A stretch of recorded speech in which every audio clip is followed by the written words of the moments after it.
कोकणातील प्रत्येक अपडेट जाणून घेण्यासाठी आजच माझे कोकणच्या सोशल मीडिया प्लॅटफॉर्मला लाईक, फॉलो आणि सबस्क्राईब करा।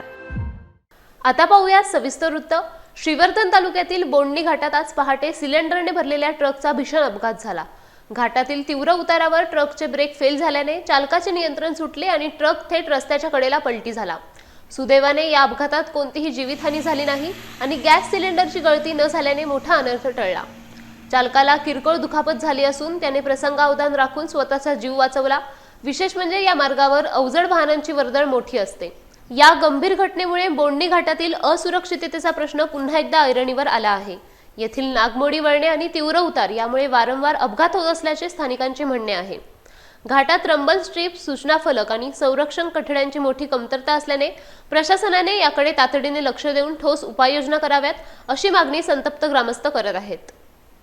श्रीवर्धन पोलिसांनी घटनास्थळी पोहोचून पंचनामा केला असून वाहतूक सुरळीत केली आहे। या अपघाताने प्रवाशांच्या सुरक्षिततेवर मोठे प्रश्नचिन्ह निर्माण केले आहे।